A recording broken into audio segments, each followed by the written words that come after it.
Well, like I always do, I want to give a lot of credit to the fans. I thought fourth home game in a row, great environment. I wondered, what the turnout would be, but I think the weather helped. It was rather electric down there on the field, especially to start the second half. But the atmosphere was really, really good for that. And proud of the hunger the team showed. I thought really aggressive and played faster, especially on offense, and just looked to be in rhythm a lot better, and really proud of those guys. 6 for 6 in the red area. Did a lot of things better. Could play better on defense. I give UAB a lot of credit. They did a good job. The offensive coordinator, offensive line coach are good friends of mine, and they're really good football coaches. They had a good plan there, but score before the half probably hurt us the most. But I really was just proud of where our guys played. So I thought we got better this week, and that's the goal. Like our hunger and our hungry theme for this week was be hungry and hungry to get better. Not just hungry to go beat somebody, but be hungry to get better. And I did think the players tried to get better this week. Congratulations on a 100th win. I mean, that's the 85th win in 100. Yeah, I wish it was 100 for 100. Yeah. But that's a pretty good clip anyway. Was that acknowledged in any kind of way at the end of the game in the locker room? On to the next ship, you know how that goes. It certainly takes an unbelievable organization, university, athletic department, President Moorhead, Greg, Josh. I mean, all the guys that have been involved in this program make our job much easier by supporting us, and the fans and the people that pay for the tickets and pay for the facilities. We wouldn't have 85 wins out of 100 if we didn't have the organization we have. I mean, the people I work with every day, from Jonas Jennings to Bryant Gant to Scott Sinclair, it's just incredible. So couldn't do that without all the people, including Claude. Coach, what was the key to the turnaround in the red area this week? I just think it just happens like that sometimes. I'd love to say it was a perfect call or a perfect play, but I mean, you don't ever control it early in the year. There's not enough opportunities to really measure it. So I told the players, I said, look guys, all it takes is 3 for 4, 6 for 10 in third downs, and all of a sudden you flip the script because there's just not a lot of data opportunities. And I thought we did that on offense tonight. 10 of 13 third down and 6 of 6 in the red area, so that'll get you well quick. Coach, how have you seen Carson Beck's confidence grow over the past few weeks? I've never seen his confidence not grow. He's a confident kid. I think experience brings confidence, and he's gotten some experience, but he didn't lack confidence. That's just not his DNA. I'm sure you'll want to watch the film, but first full game with that offensive lineup, just general thoughts on how they played tonight. Very similar to how they've been playing. I mean, I thought they were good. I thought that they handled some pressure from the opposing defense. They picked up some things, and when you pick up pressure, you can usually get explosive plays, and that's what led to several of those tonight, was the ability to block people. And if you can protect, then you can make good plays. Kirby, Michael tonight. What was the reasoning for that, and what was the impact of his loss? Yeah, he's sick, and we hope to get him back next week. Hate it because he's a really good player, but he wasn't able to play, and we expect him to be back next week. Brock, over 2,000 yards. He said he could hardly fathom that coming into school. Is that something you could have fathomed, I assume, when you first came on campus? Not until I saw him run and catch. Then I could. I mean, he that spring that he got here, was probably, could acknowledge that might happen because he's that kind of talent. I thought he had a really good night, and deservedly so. He got the crowd to the game, got a lot of juice, hard to tackle, man. Talk about that. Every player, I think, came up and hugged Eddie Gordon after the game. How special must he be to this entire program, not just the O-line guy? Yeah, he's incredible. I mean, I had to get in line. I couldn't get a hug or a handshake. It was 15 deep, but a lot of respect for Eddie. Like I said earlier in the week, he's one of the guys that you look at as a young coach that held its own and never, he didn't back away from being hard on the players. And I think they respected that about Eddie. And he stayed in the organization, got promoted through the organization, and then got an opportunity to go out and do it on his own, and that's what he's doing now. So he has a bright career and a bright future in this business. Coach, the first 4 games were on the road, first road test coming up in Auburn. Like, how do you feel about that, having 4 games at home and playing your first road game for the 5th game of the season? Yeah, I would not want to draw it up that way. I really believe in going to play at a neutral site or getting a road game, but there's not a lot of control I have over that either. So it'll be one hell of an environment. They do an incredible job with their fan base. I mean, it's one of the places, I think I probably coached there more than any other location outside of here in Tuscaloosa. So, because I always go there here and I always went there. So it's just, it's an incredible environment. Their fan base is second to none, and they're believing, and then they got a new coach and they got a new energy, and they're doing a really good job. So it'll be tough, and we have to prepare that way, and I hope our players acknowledge that. Coach, what have you seen from that new energy with Hugh Freeze, and first impressions on him at Auburn, and kind of what you guys expect next week?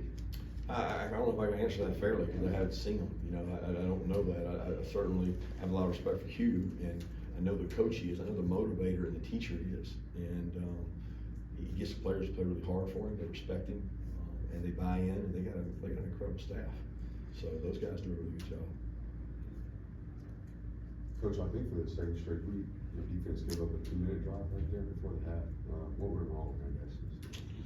A lot went wrong. I mean, we missed tackles, didn't communicate well, bad eye control.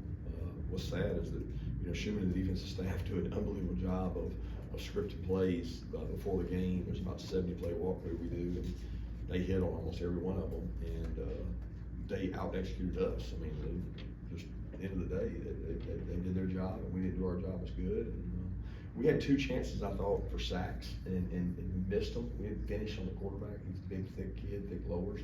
We missed those, and a couple times I think we're just a little too timid. I mean, we didn't want to rough the passer, and then when we hit somebody late, I'm like, get him on the ground, you know, and we missed those opportunities. So you do that, and you sustain drives. How big of a challenge is it to not have Javon out there? Have you guys had to kind of adjust without him? Well, it's hard not having him out there. He's a good player. He's a field general. He's a communicator. But I don't know if we've had to adjust with him not being out there. You can't adjust. Your defense is your defense. You know, you don't like change your defense because Javon's not there. We've had to plug and play. So Dan and David Daniel have both stepped up and played. So you can't cry about it. You got to get your big boy pants on and go play. Kirby, I know you guys have a certain standard that you want to play to. How close do you think you guys are getting to, you know, reaching that? Spurts. You know, I really thought the offense played to the standard tonight. It'd be hard to argue they didn't. And defense played in spurts. And it was the closest we came to, I don't know what you're going to call it, standard. You know, not domination or not what we want, but it was much better in spurts of the standard we're there. What do you want the offensive identity to be for this team? Explosive, get after it, ability to run and pass, move the pocket. I mean, what I feel like we are. So like I told y'all all along, I'm very pleased with the practice, the organization, plans, what they do. It's been good. It's been great. I got no complaints. I wish we will help here. You know, and I don't think people acknowledge the difference in Darnell, Kenny, Roderick. I mean, there's a lot of dudes, Ladd, not out there. Kendall. I mean, there's a lot of people missing, and these guys don't stop and complain and whine about it. We find a way. I mean, as a coach, you have to be agile, mobile, and you've got to be flexible. So that's what we got to do. Kirby, the early decision to go for it on 4th down, just a predetermined pre-game mindset in that area. Just feel like that situation, we got as good a chance of, you know, analytics would say 85%, and maybe the field goal is 85%. So why not go for the 4 more points? You know? Coach, you had Roger. You talked about Kendall being out, 2 of your top 3 running backs. Was that kind of why there was more pass heavy in the beginning of the game? Did you have that running? I don't know if that had to do with it. I feel good about Dejon, Dylan, Cash, and Andrew. I think it's more about how we wanted to start and what we wanted to do and what the defense gives you. What was the explanation you got on that defensive penalty where it looked like they jumped? They called it on Georgia. It said we were simulating a snap count. Was it a clap or were they just were your guys moving and that's what the officials called? Yeah, that's what they call it. It's It's really deep and complicated. I'd rather not have to get into it and do all that. But Do you have any update on the The only update is they weren't available today, and, I'm hopeful to get them back. I mean, I don't know what to tell you. I mean, Kendall was not like a game time decision. We didn't feel like he was healthy enough to go. Will he be back? I don't know that lad. He's been running this week. He's been cutting.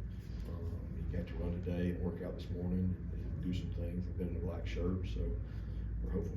In a late night game, did you have an opportunity to catch any of Oregon, or will you talk to Dan or send him a message or anything on that game this afternoon?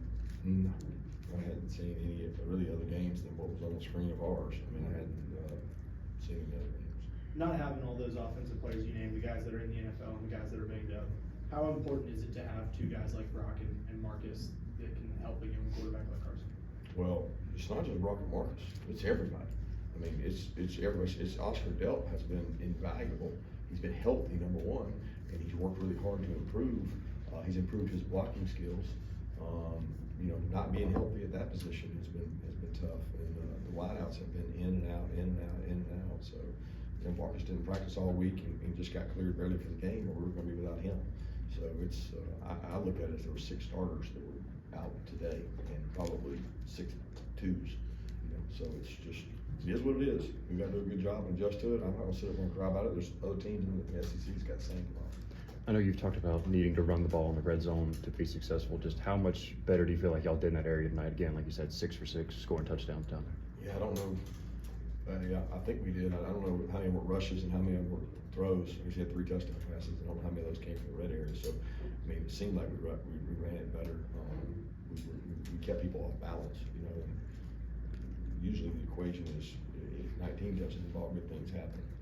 Kirby, Chip alluded to the 100th game, and you referred to longevity and people around you, but I mean, you've got more wins than Saban, Spurrier, Bear Bryant in that time frame. I mean, do you allow yourself any grace or on that? It's pretty steep company when you start talking to all those people. I probably had an easier schedule. So.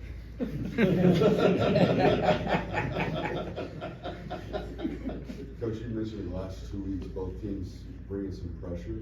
Is that both of those teams' identities, or is pressure something you think you guys might be getting the rest of the season? Yeah, I think it's a little uptick. I mean, I think South Carolina probably did about as much as they do, to be honest. They were a pressure team. These guys probably copied some of that and did a little bit more than they normally do. And hey, I'm all about it. You know what I mean? Like there's nobody that works as hard as we do in the country picking it up. If you pick it up, there's explosives out there, and you gotta be able to do that. With the offense, very first play, Carson hits Dom, I think almost 30 yards. How big of a boost do you feel like that was immediately to kind of have a big play, get everybody going? I think it's great. I think it's awesome. I wish that we hit the other ones that were there. You know, we had several other we left on the field, and we worked really hard on those plays. And you know what? It's going to come together, and it's just a matter of when. We work really hard on those explosives. Right now in the SEC, the most unique stat there is plus or minus ratio on explosives versus plus or minus ratio on turnovers. You can think turnovers are greater indicators, but explosives are greater indicators of win-loss, of how much more you're explosive than your opponent. So you got to find ways to be explosive. Is there anything more harmful than special teams turnovers? Any turnovers, like what's the difference in a special teams turnover and a offensive turnover? Turnovers are awful and harmful, and I feel like there's this uncanny emphasis on getting the ball off people now on special teams and defense, and you continue to not get it. Like we had one tonight, we just didn't get it. But you know, we had 2 on special teams that were just costly. You can't do that in our league and win games, so we better fix it. Awesome. He was able to dress out today. How close is he to getting to 100%? Yeah, I don't know how close he is. The clearance was like, okay, he's back, he's running, he's doing routes on air, he's in a black jersey, he hasn't hit anybody. All right, tonight, took another step, and he ran this morning hard. I mean, we want to get him ready. We're hopeful he's ready to go, but it's also, man, he has not practiced football in 6 weeks, so that's hard. Even when he's healthy, you've talked about having to rein lad in from working too hard. How tough has this been on him mentally to not be out there? And do you have to calm him down, trying to get back? He's right out there, man. This dude is like on the sideline right by me, high-fiving me, talking to the players. I mean, he is a gym rat. to the word, it's killing him not to be out there. And I can only imagine if that's I forget what year it is for him, third, fourth year in the program, and you're just, you're not able to go out there and help, and it's all he wants to do. So that's been hard on him, and hopefully he gets healthy enough to help us. What'd you see from the young quarterbacks? I wanted to be able to do more of those guys and go in and play, but with the injury situation, in any other year, we'd be like out there playing, being aggressive, running the offense, but it's like, well, I can't put him in. I can't put him in because he's the only guy I got. He's the only guy I got. If I lose him, I don't have anybody. So you're trying to make a decision as a coach. Do I get to develop the quarterback and leave the twos in, or that kid might need to play next week? So that's frustrating that we don't get to go out there and do more with them. But I thought Brock had a good drive in there, and Gunner had a tough situation up there on the bootleg, but he's going to make a nice run on the draw. Let's take two more questions. When it comes to the explosive plays, you guys had just under 600 yards tonight, and it was noticeable the amount of yards after the catch, yards after contact. How much dangerous does it make your offense when you have guys who can make plays like that on the outside, especially getting that hidden yardage? Yeah, if they're clicking on all cylinders, look, I think we've got a good defense. I don't know if it's great, but we've got a good defense. And there were times this fall camp that we struggled, that they were explosive, that they were getting after it, and when they're in rhythm, they're good. Now we've also rolled some eggs out there and not looked real good at times. So I know what they have the potential to be. It's will they realize that and execute at a high level. Last question, anybody? Coach, I saw right before the game you had some words with Warren Brinson right as you guys were walking out the tunnel. What message do you want to send to a guy like as you're going out on the field like that? Well, he got an opportunity. I think he started tonight. I'm not sure, and I told him that he'd earned it and that he should go out and play with confidence because he's been in this program a long time and he works really hard. And I've been really proud of his work effort. Work ethic has gotten so much better, and just told him, hey man, you earned this. Go enjoy it. Thank you.